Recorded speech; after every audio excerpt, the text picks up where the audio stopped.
Ngồi đâu, ngồi đâu? Ngồi đây đây. Đây hả? Ừ. Cảnh cũng được ấy.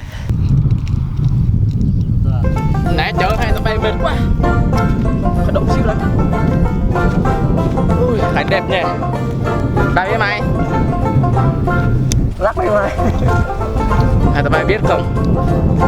Sau này á, tao sẽ yêu một người rất là đẹp gái. Biết nấu ăn nè, biết đi siêu thị nè, ghê không? Ghê quá. Mày ảo tưởng quá nha. Sao lại ảo tưởng? Mày ảo tưởng quá.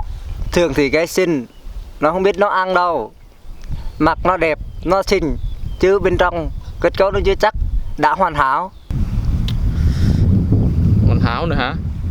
Thế mày nghĩ bên trong kết cấu là như thế nào? Ý mày là nó thiếu ruột thừa hả? Thừa thiếu gì hả? Hay là sao? Không, không, ý tao là tính cách của nó. Bên trong nó giống như sư tử á. À, hiểu rồi. Mày thông cảm chứ, tao học tới lớp 5 mà đâu có biết kết cấu bên trong là cái chi đâu mà. Đông khủng. Không đâu, mày nói phải. Cho tao ăn đi chứ. Mà ăn hả? Đây, cho mày ăn nè. Ồ, khỏe. Nên đối với tao á, tao chỉ yêu một con gái có bên ngoài tạm ổn. Như thế là được rồi. Mày hiểu không? À, ý là điện nước đầy đủ chứ gì.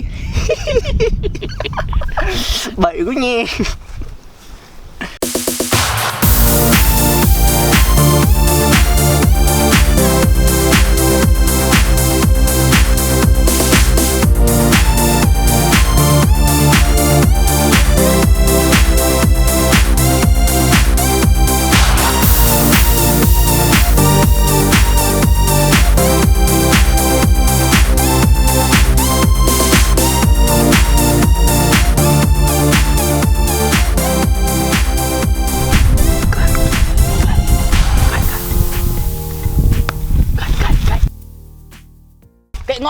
Cây ngon ạ, đẹp đẹp đẹp đẹp bé bé. Bắt đầu hay vậy? Bắt đầu ai vậy? Gái. Ôi sao bắt đầu bé? Tịt tên bé. Gì hả? Ôi uống nước, uống nước, uống nước. Mày uống mà, mày uống đi.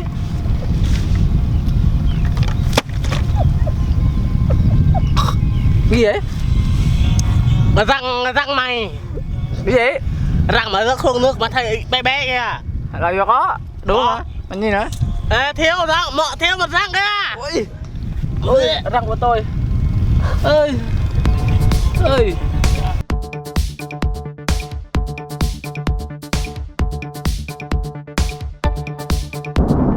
Sao quá? Mày xịt hả? Xịt xô ra đi. Mày cho tao quá. Xe. Đây kìa.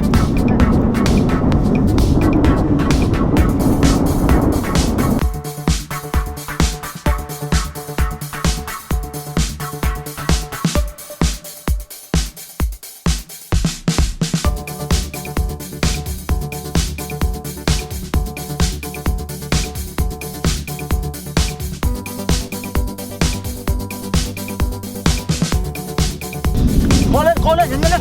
Nó xa quá rồi kìa. Ui, nhanh lên. Ôi, xe có em không vậy? Sao cái tóc xin được nhanh lên thằng nó. Đi mà đi, nhanh. Xin. Không được. Hay gì trâu thế này.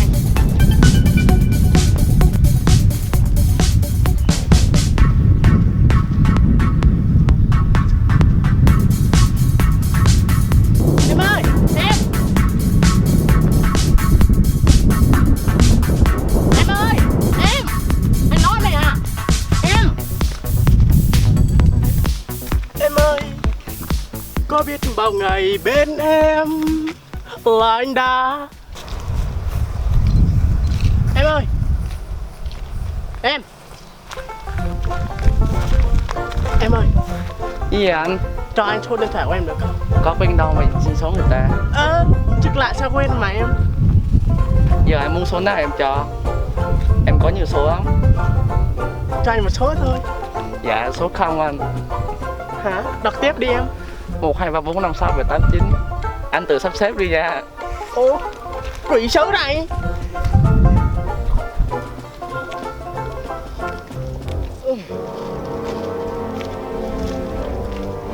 Wow. Ơi lô, dắt xe cho hai đứa này lô.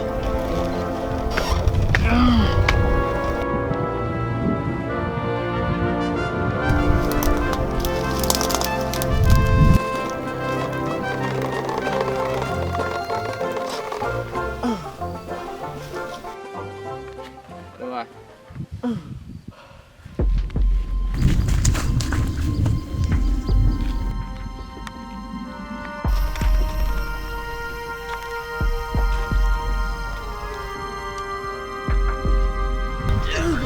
Ôi trời ơi. Nước kia rồi, nước xỉu. Nước kia rồi, nước xỉu rồi, nước xỉu rồi. Tới đi xe. Nó xỉu rồi. Ơi, mày sao vậy? Anh sao vậy? Mày sao vậy? Ơi, ơi. Ôi treo gai mà siêu luôn vậy. Ôi tội nghiệp phải tạo đi. Mày có sao không? Mày có sao không? Chơi đi. Chơi đi.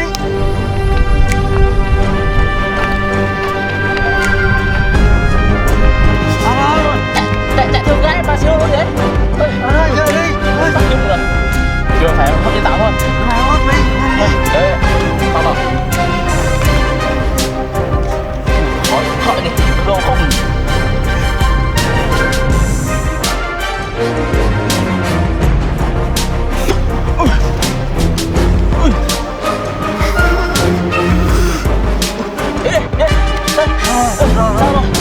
Sao chưa? Chưa mà.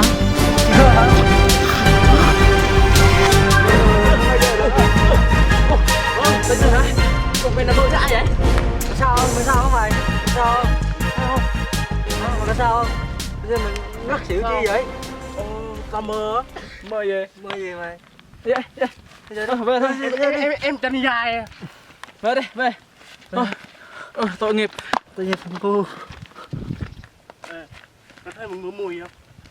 Hình như hồi nãy thằng nào nhét mắm tôm vào miệng tao hay sao giờ tao thấy Có mùi hả? Có. đấy. Mùi mắm tôm thôi sao á. Vậy tao biết ai rồi á. Tao biết ai rồi đó mày. Thôi kệ đi, mình cứ đi tìm một cái đi. Đi. Hai người đi trước nha, tao đi quay lại lấy xe đã. Ok.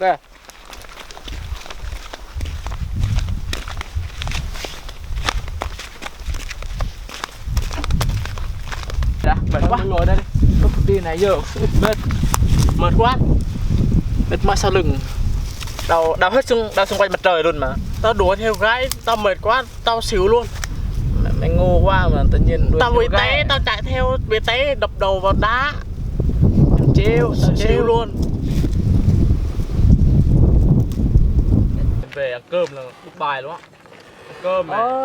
Giờ về đây rồi hả? Nghỉ ngơi mày. Về đây hả? Rồi, nghỉ ngơi tí về ăn cơm. Ôi nắng quá. Khát nước quá. Ơi. Giờ mà có cả rem là ngon nhỉ. Đúng không? Thèm không? Tuyệt rồi. Cái rem mà sao bằng cái đẹp của Mày nãy mà đuổi theo gái như thế nào? ăn được. Mày nhìn hình dáng không? Chân dài tới nách luôn. Đủ. Thấy nhìn thấy mặt rồi chưa? Mặt rồi chưa? Chưa. Khẩu trang mà. Vậy luôn hả? Tao chạy theo xin số điện thoại á. Mà nó cho tao một số không trước. Một số luôn hả? Rồi sao, ghê sao kìa. nữa? Rồi sao nữa? Rồi tao á, tao xin thêm. Tao kêu nó đọc. Mà con bé đọc á. Đọc Nó sao? đọc 1 tới 9 luôn. Cho tao sắp Vậy xếp. luôn hả? Thầy mới biết số đó chưa? Lúc đầu tao vui lắm, mừng lắm. Chắc mày phải Lúc đầu ra. tao thất vọng. Mày phải ra tổng đài tao kêu nó sắp xếp cho. Chắc vậy rồi. Chứ sao mà mình sắp xếp được? Để đấy, tao chắc chắn sẽ tán được con đó. Ngon. Vậy tao chờ tin Chờ. vui. Tao quyết tâm rồi. Ok. Ok. Cứ tin vào tao đi nha. Ok. Anh em tin Ok. mày, anh em tin mày. Ok. Ok. Mày đẹp trai như thế này chắc là có bầu sớm. Tao biết mà. Rồi ok. Ôi, nóng quá. Thôi mình bây giờ mình làm gì đây?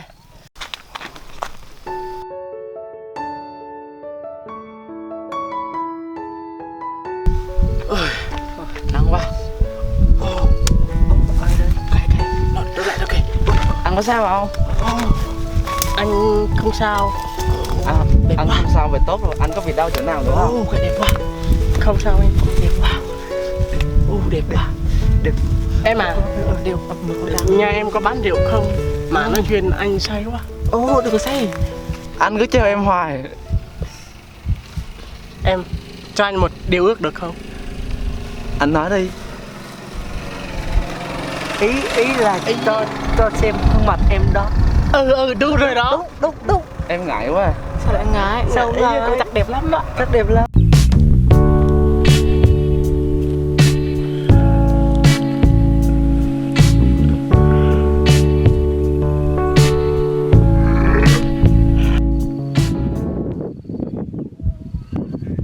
Mày nó bị đơ rồi này. Sao vậy?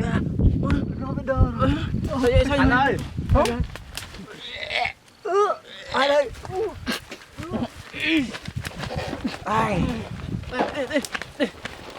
Xấu quá. Con trai thời nay không biết chiêm ngưỡng vẻ đẹp của con cái gì cả.